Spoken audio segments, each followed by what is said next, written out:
Continuing production of The Open Mind has been made possible by grants from Ann Olnick, Joan Gans Cooney, the Engelson Family Foundation, Alfred P. Sloan Foundation, the John S. and James L. Knight Foundation, Carnegie Corporation of New York, May and Samuel Rudin Family Foundation, Joanne and Kenneth Wellner Foundation, Rosalind P. Walter Foundation, and from the corporate community, Mutual of America.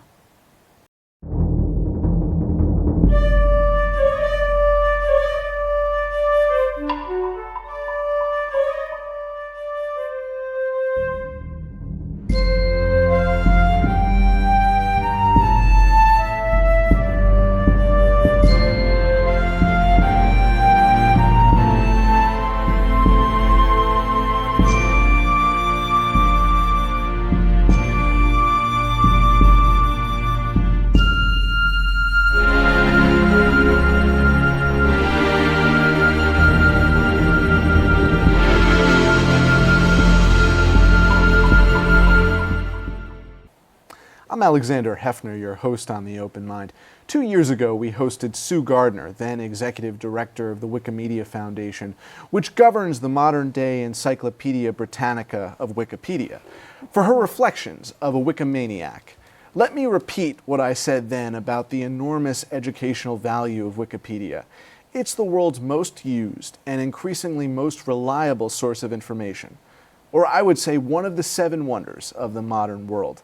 Lila Tretikov, Gardner's successor, who until this year directed the foundation, joins me today for what I imagine will be another scintillating exchange on the future of our information society. A young global leader of the World Economic Forum, Tretikov is a Russian-American engineer managing specialized open-source software and technology infrastructure. And I first want to ask Lila, whom we're delighted to have here today, that same question I began with Sue Gardner. Is she as bullish about the web's potential for social advancement in the public interest as when she first was tapped to lead Wikipedia? I am extremely bullish, as you put it, and in a sense that I think we are at the front edge. We're at the dawn of a new age, an intelligence age, if you will. And I think Wikipedia is an extreme example of representation of that phenomenon. The ability of society to create and distribute knowledge, but also build on top of that. I think the kind of advancements and the kind of changes that we're about to see in the next 10, 20, 30 years are going to be unprecedented. And they're all going to be driven by our ability to be smarter and to learn more and to make that process more ubiquitous. We want there to be an informed artificial intelligence, if there ever is an artificial intelligence, right? And I know that you are thinking, you're marinating in the promise of artificial, but your work with Wikipedia was so important because that is really the foundation of knowledge with which we can inform decisions about innovation and the technological future that lies ahead, right? Well, that's right. And artificial intelligence, we talk about artificial intelligence and that's a bunch of algorithms, right? But what we should be thinking is intelligence overall. Our next frontier is, in effect, understanding intelligence in general, our own human intelligence, not just representation of intelligence in machines. There's a symbiotic relationship between those two. In some ways, machines are already smarter than we are. They can calculate faster, let's say. That's a form of intelligence, right? They can see sometimes better. The vision portion of intelligence could be better than human. And in other ways, humans are, of course, highly, highly superior. So as we progress and as we develop those different types of intelligences and as we understand our own human mind, how do we actually enhance how we think about ourselves, about our society, about our planet, and how do we evolve as species? So all of this kind of works together to advance that. How did we do that at Wikipedia? How do we do that at Wikipedia? Wikipedia is actually an incredibly important phenomenon, and what community does behind the scenes, something that's not really visible to us, is something that we I think is really important for every human to understand, because Wikipedia is based not just on unbiased, pure facts that are represented to all of us, the readers of the site, but what's even more important is how those facts make it there. The critical thinking, the high-level analysis, the creativity that goes into creating an article. Those are the things that the next generation of humans really need to assimilate and learn. It's not just the outcome of the product of Wikipedia, but the process by which it is created. That is so, so important. How can we be bullish that those automated robotic processes are not going to co-opt human intelligence because we're not being intelligent human to human? That's a great question. And I think of those technologies as assistants, as helpers to our intellect. In fact, I believe that those technologies are going to enable us to be more human, to be more creative, to be more scientific, and to have actually more fun if we do it right. I think we're in a very important juncture where we have to make some very, very important decisions, and we need to be really thoughtful about it. But if we do it right, what we are actually enabling is going back to our humanity, being able to be more social, being able to be more creative, and to learn more. And this technology is enabling us to do that. So think about it this way. If you have technology is starting to come closer and closer to the human patterns of interaction, right? So now the next frontier is really voice, is being able to converse with a computer, right? And making it even easier for us to acquire knowledge. So those technologies are making it easier and easier for us, and making it more and more accessible, so that anybody can become, if they wish, if they're willing, and if they have the desire to become an autodidact, right, to learn on their own independently, and that's where we're going towards, and that's going to be eventually available to every human on the planet. When you talk about those critical decisions forthcoming, for our viewers, there was a decision made to pursue something called the Knowledge Engine at Wikipedia that was going to potentially channel Wikipedia results in a way for more people to access them and to have the information at hand, because Google and a number of other commercial entities are beginning to absorb the great preponderance of searches. If you look at the generation of knowledge, there is so much of it out there on the internet, and it's accelerating much more rapidly. That's the first tier of knowledge. It's really information. In order for us to take advantage of it, in order for us to get cognition, we need to understand the context. We need to understand how concepts are connected with each other and have all of that up to date. So when you think about others learning from something, they need that type of structured information at their fingertips. And it's not available anywhere. Right? The only companies that have it are really large corporations, and they don't make it available to everyone. So it's part of the democratic fabric of knowledge creation. And Wikipedia actually has it. It's the question is making it more available and putting more focus on it. So I don't want to speak for the community, for specific community members, but I think people looked at it more as a distraction, or possibly wanted more participation into the design process of it. Those are some of the, I think, issues that came up as part of that. I should be more articulate. There was resistance to the Knowledge Engine, which was a grant proposal and is in the process of being created, which is a kind of companion to Wikipedia, as you suggested, to make the entries more accessible to the people who write them, who edit them, and who read them, to be informed citizens. One of the problems that the detractors of Wikipedia have had is that it is that neutral, unbiased, vetted source of information, that it was not when Jimmy Wales founded the organization, as Sue Gardner said, in his pajamas in his basement in Florida. The problem is, even in America, but specifically in repressive regimes, there are phantom Wikipedias being developed as alternatives that are the function of autocracies, the function of wanting the government-sanctioned propaganda to be what you search, whether it's in Russia or in China, issues like genocide, Tiananmen Square, voided in history. How did you deal with that issue when you were at Wikipedia, and how are you thinking about it now as you see so much tumult in foreign affairs? Yeah, that's a fantastic question. We resisted all types of censorships. In fact, we changed access to Wikipedia to be completely encrypted so that governments could not pick and choose which pages they could filter out or delete. I believe personally, that it is fundamentally important for the internet to have a channel that's completely public and completely open. Because even if you think, okay, there are countries that are filtering out results of the internet, but when you think about any other type of interface that you use to access the internet, that could be happening as well. So we resisted all of that, including the surveillance by our own government when it comes to Wikipedia results. Are you particularly sensitive to those challenges in Russia?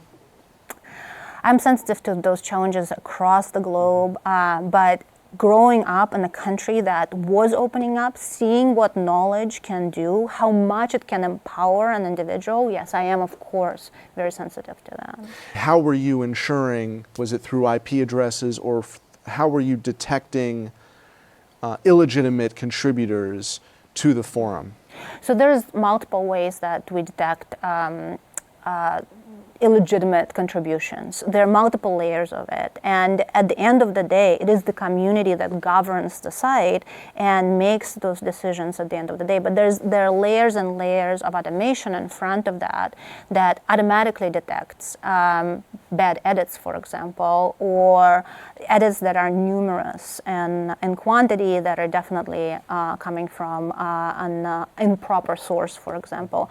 And while I was at Wikimedia, we started putting in place machine learning algorithms that will allow editors to better automatically detect those types of activities. We had a guest on the program named Michael Lynch, a philosopher, who was concerned that the readers of Wikipedia are largely relying upon the first few sentences of a lead or a summary and not reading into the depth of it. And when we think about the technology at our fingertips, whether it's cloud computing or other mechanisms of automated storage of information, it strikes me that we as humans are not storing that data that is the richness of Wikipedia in the ways we ought to. How are we going to correct that moving forward? Well, that's what actually part of the work that we were doing, is enabling those connections to be easier to understand and link, and to help you follow from the first concept to a deeper knowledge. Because learning isn't just about understanding a fact. It's really about this progress of more and more complexity, and making it easier for an individual and faster to get to that next level. I joke that, how do I get from atom to flying to Andromeda? In order for you to do that, you need to present information. The interface to the information, the interface to knowledge needs to be much easier and more dynamic. The way that, and we actually all learn differently. So one of the companies that I was a board member of specifically was focused on that. We were helping students to learn the way they learn best, to absorb the information in the way each individual student absorbs it best. And this is just, we're at the very front end. We're at the beginning of things like that, where we're going to be able to learn faster and understand better. As you pointed out from the outset, there are behemoths of huge companies that don't exactly, at least are not forward in embracing the mission that you describe. What was the challenge like, and is it impossible for the for-profit commercial organizations like Google and Facebook to find a unified vision toward that concern for mechanisms of learning? I think actually all of those companies are concerned with that, and there are Inching people. closer to that. Yeah, and I think there are people within all of those companies that are thinking about what is this going to look like in the future, and how do we help humans effectively evolve? Because as we're building intelligence all around us, how do we make ourselves smarter and happier? And that's the end result. That's how do we decode our own brain? I think everybody's working on that. The challenge is that you always have to balance the commercial interest with the idyllic knowledge, the idyllic understanding of the future, and figure out the right path forward. But our good mutual friend, Doron Weber, I remember Sue Gardner, when she was here, cited Doron saying, Wikipedia is the exception. What you're doing is cutting edge. And so when you talk about that balance of commercial and public good, it strikes me that your orientation around the world is one that is void in sort of the best practices, right? You prided yourself on a community of learners and creators who were actually practicing those ideals. The most important thing that we can do is give people the power and the tools to implement, to empower them to do things that they want to do best, whether it's being creative, whether it's learning, whether it's creating on top of what's already available. So what I am really interested in is how do we make that more accessible to everybody in the world? How do we make knowledge accessible to somebody in Uganda, to somebody in India, to somebody in Korea, in different across languages? And how do we enable them to change their life? I say water, air, knowledge. Without it, it's the first and most fundamental things that every human being needs. And then it depends on, some people will take that opportunity, others won't. But at the end of the day, what's really important is we make it available to them. What's the blueprint, based on your experience, for integration of that knowledge as a companion to the water and the food? How can you integrate the knowledge? Yeah, I think that's a very, very important question, because I think the education system, as it exists today, was designed for the industrial age, right? Because as we created cities and factories, and we started putting kids all in the same one room with one teacher, that dynamic is going to have to change. The way we learn is going to have to change. We're going to have to focus much more on how to learn versus learning facts and data. That's and a great subjects. point, because there is a vault, like you said, in the cloud of everything we've ever absorbed as a species, right? So it's the mechanisms through which we choose to absorb them, right? That's right. And how do the creation of knowledge is really, most of the time, is in diversity. How do we integrate different subjects? How do we apply one subject area or one idea in a different field? That's oftentimes how we invent new things, right? How do we synthesize ideas? All of those things are, how do we stay creative? How do we don't kill creativity in our children?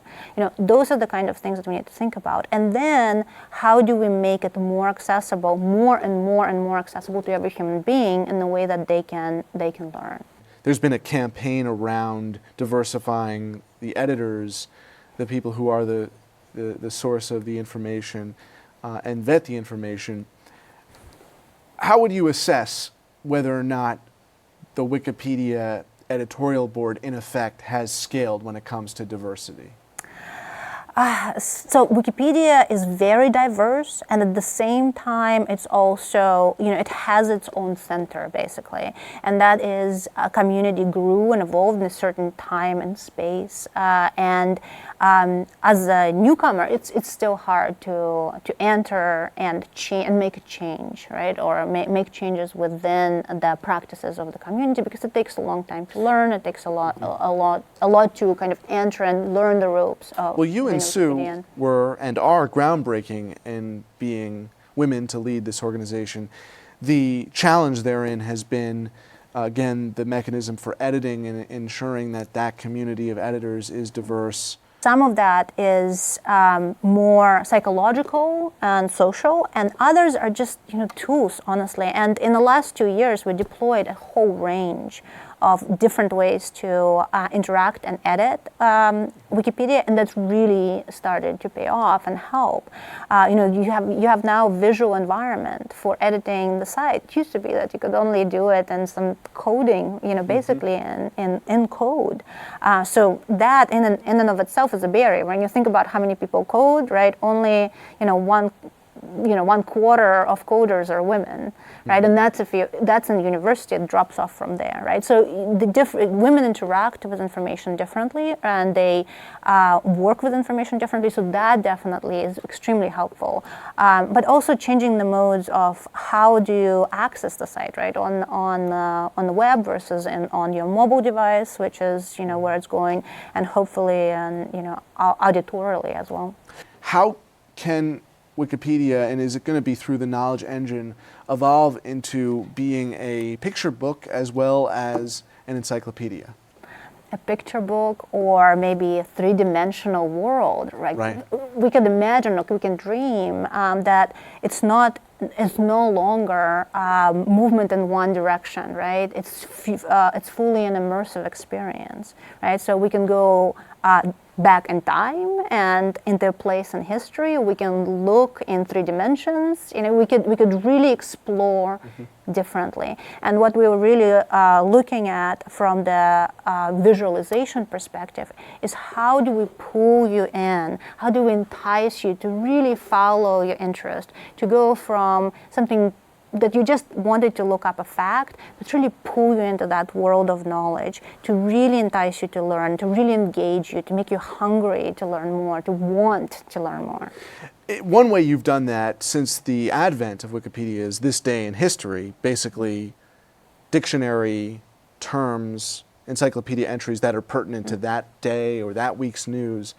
But really, should there not be eventually an option to circumvent kind of that, because we know how uninspiring it has been for young people to open the dictionary or the encyclopedia. As all types of sensory input that we as humans store in our heads, except now it's much bigger than your or my brain can store, right? Because we all need it at the end of the day, and it could be visual, it could be auditorial, could be at some point maybe tactile, right? Who knows what we're going to do in the future, right? And of course there's words and text and symbols and numbers and all of those things that enable us to learn much better, enable us to really build on top of that and create new discoveries, right? And learn more and truly explore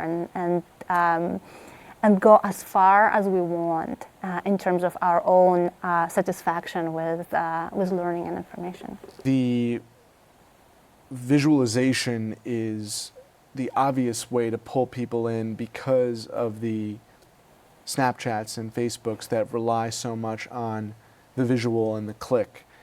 And so when contemplating the next frontier of Wikipedia, we have to go back to the raw dollars and cents and realize if Wikipedia even had a fraction of the net worth or value of a Google or any of these organizations, it'd be a whole new ballgame for learning. I mean, we would be so much more equipped to tackle the world. Well, Wikipedia actually has a lot of data that's not visible. So one of the things that we wanted to bring to people, and I hope that does happen in the future, is expose that information. Just the images alone, you don't see most of the images on Wikipedia. You only see a very, very small fraction. And you could expose all of that information and help everybody just follow that kind of that thread, the breadcrumbs into the next learning. Right, and I think that there are people who learn that there's a commons of Wikipedia, art, photos, video, but a lot of people are not aware of that there is sort of a foundation. Like you said, you're not even exposing the vast majority of pixels. But if Wikipedia had a fraction of a Google budget for a subdivision, or even just one Google employee's salary, right? Would we not be not just saying we're bullish about the future, but really content with the present?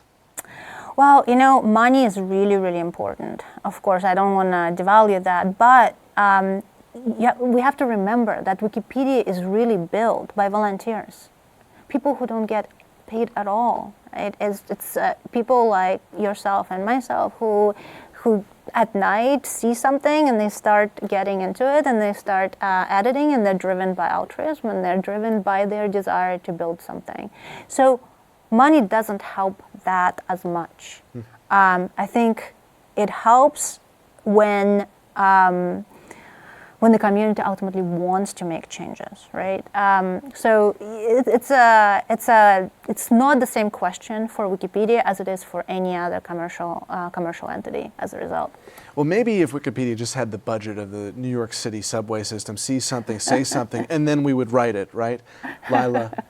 I think Yes. the really important question to ask is not really about Wikipedia, but how do we fund a public site, a public space on the internet that is governed by people and is built for people and is transparent for people.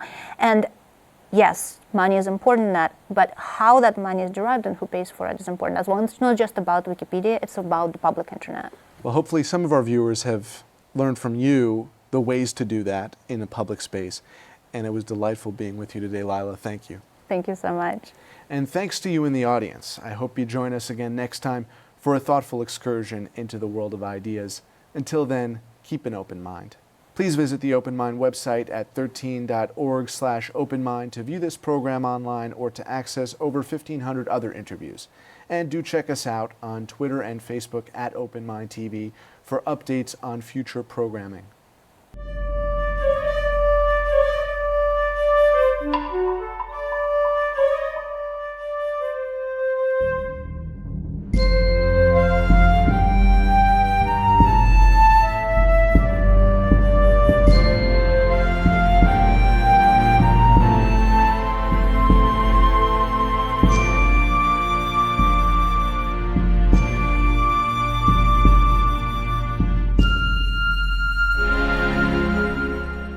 Continuing production of The Open Mind has been made possible by grants from Anne Olnick, Joan Gans Cooney, the Engelson Family Foundation, Alfred P. Sloan Foundation, the John S. and James L. Knight Foundation, Carnegie Corporation of New York, May and Samuel Rudin Family Foundation, Joanne and Kenneth Wellner Foundation, Rosalind P. Walter Foundation. With special thanks to the Schumann Media Center for additional support, and to the corporate community Mutual of America.